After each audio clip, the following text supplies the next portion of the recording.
El otro día fue la fiesta del cardenal Newman, el día 9.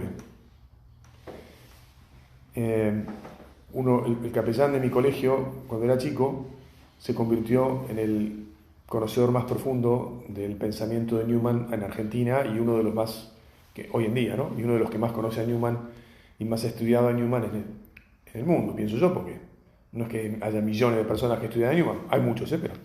Bueno, el asunto es que hubo una misa en el día de su fiesta y Fernando, que se llama Fernando Caballer, dio un sermón que me lo mandó. Lo escuché, un sermón, me gustaría llegar al talón del sermón.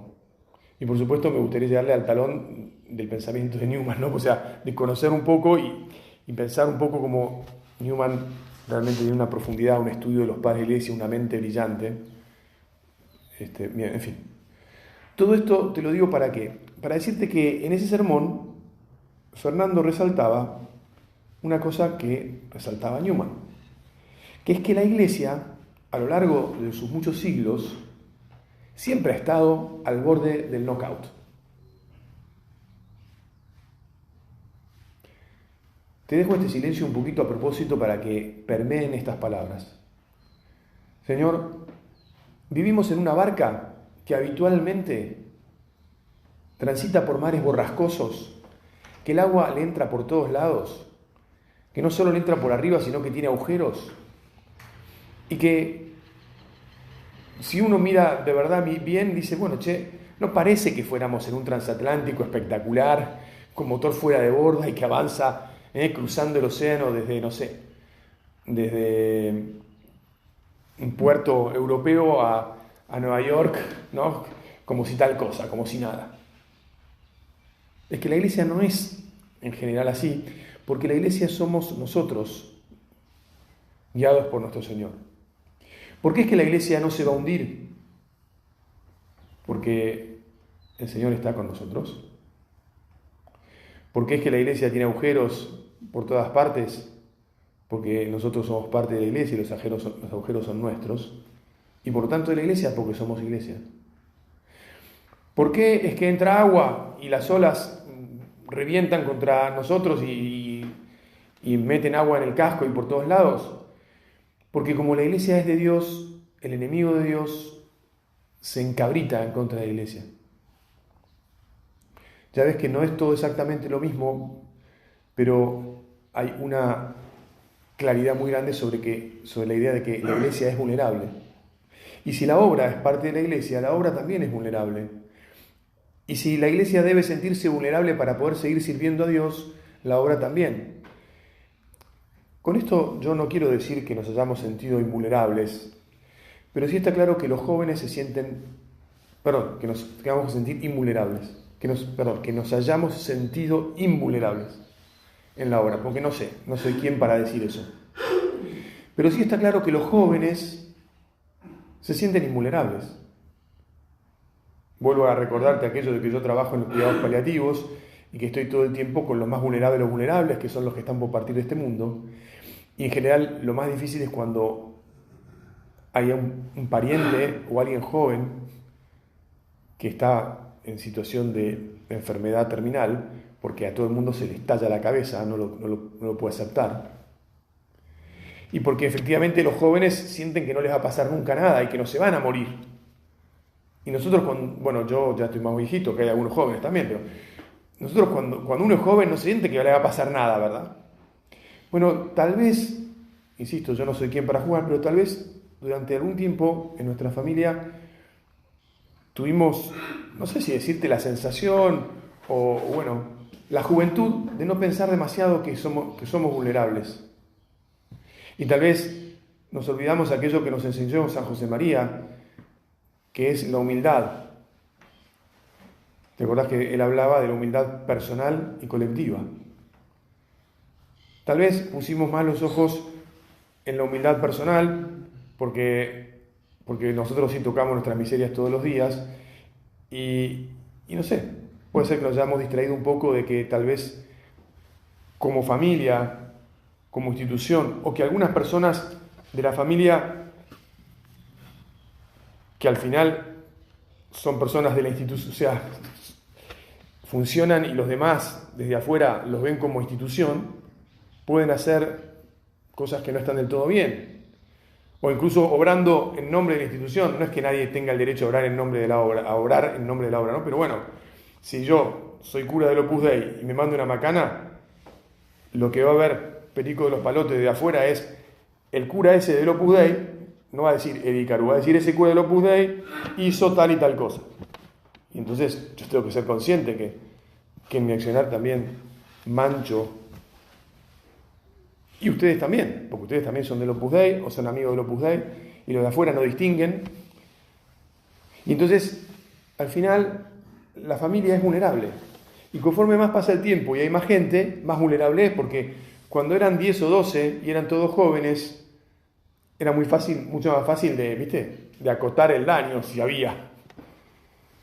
Pero cuando la familia crece y se expande y somos muchos y pasa el tiempo, bueno, ¿cuál es la imagen? Aquí podemos poner. ¿Cuál es la imagen que San José María le gustaba mucho para hablar de nuestra vida interior? Y para hablar de la necesidad de convertirnos y de volver a empezar y de no desanimarnos frente a nuestras miserias. ¿La tenés? ¿Ya se te vino a la cabeza?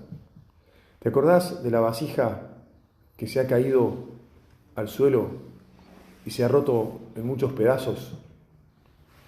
Pero que ha venido alguien, Señor, queremos que siempre seas vos el que viene, y ha juntado sus pedazos y con paciencia los ha vuelto a poner en su lugar y los ha unido con lañas.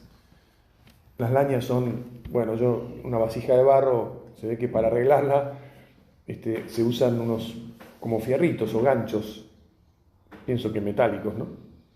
Y con un trabajo cuidadoso, hay que tener paciencia, despacio, se van uniendo los pedazos, porque además hay que elegir el pedazo que estaba al lado del pedazo que se había roto, y así podés volver a armar esa vasija, que después supongo también que si era, por ejemplo, una sopera hay que impermeabilizarla, ¿no? Hay que volver a que las juntas estén bien unidas y que no pierda, ¿no?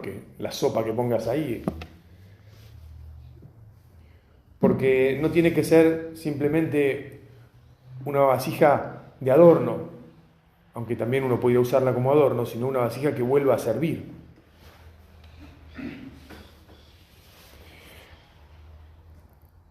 Bueno, qué bueno es que nos sintamos vulnerables personal y colectivamente.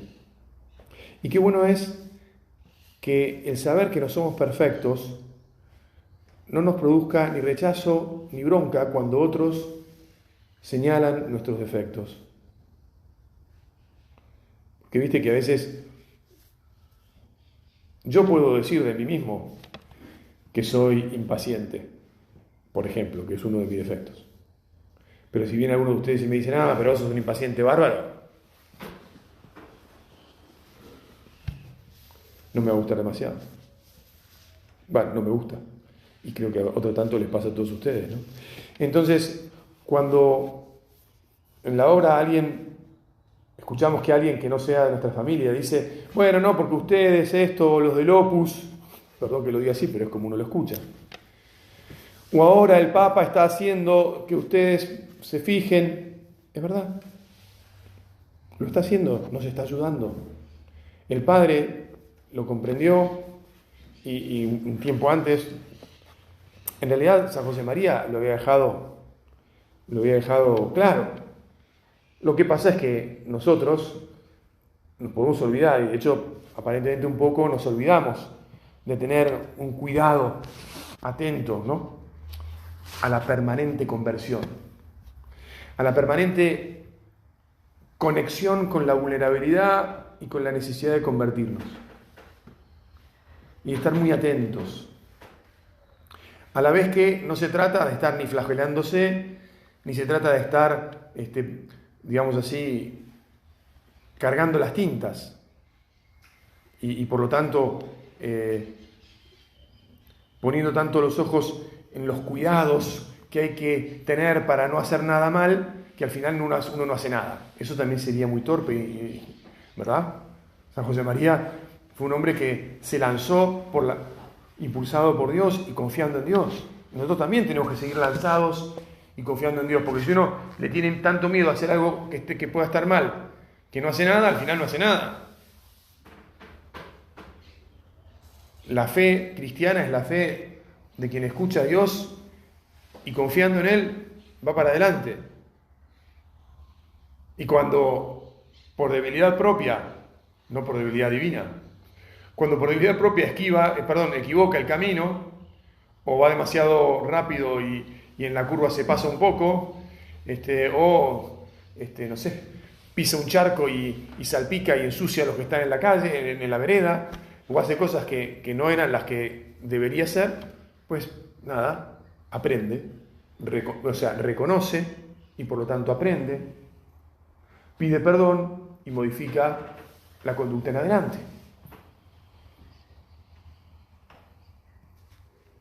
Personalmente, yo creo que siempre se nos ha insistido, y más o menos lo tenemos claro, ¿no?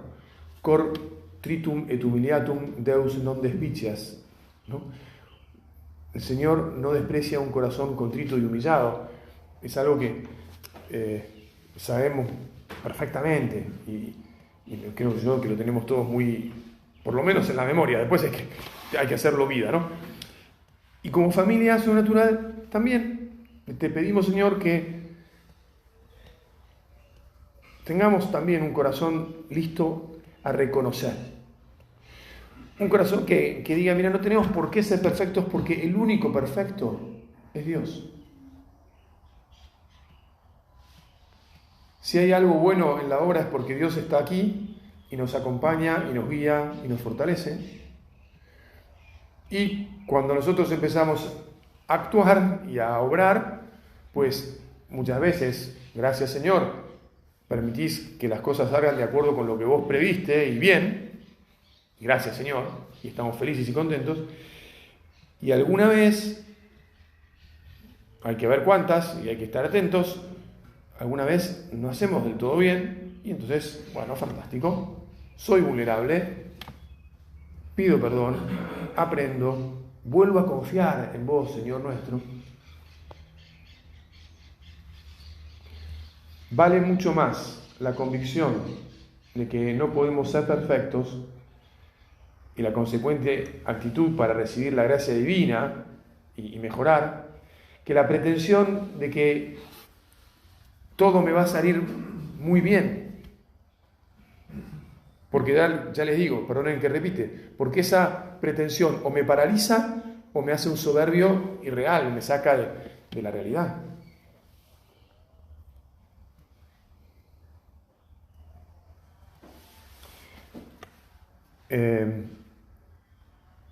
Bueno,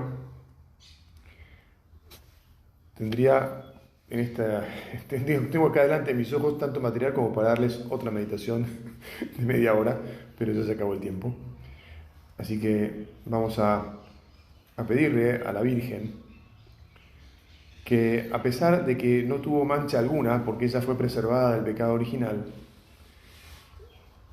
ella fue la más humilde de todos los seres, la que más reconoció su condición de criatura, su debilidad humana, y por eso Dios pudo hacer en ella todo lo que hizo, y por eso ella es quien es, porque nunca dejó de sentirse vulnerable, entre comillas, nunca dejó de tener ese primer paso de la sabiduría que es el temor de Dios. La Virgen en el Magnificat canta a la grandeza de Dios y canta a su pequeñez. Nosotros, Jesús, hoy hablando sobre nosotros mismos y nuestra familia sobrenatural, te pedimos que cantemos a tu grandeza, a la grandeza que ha suscitado en el mundo este carisma, este don que queremos seguir expandiendo, que queremos seguir transmitiendo a los hombres para que les sirva en su camino al cielo, para que sirva de fuente de paz y alegría, siembra de paz y alegría.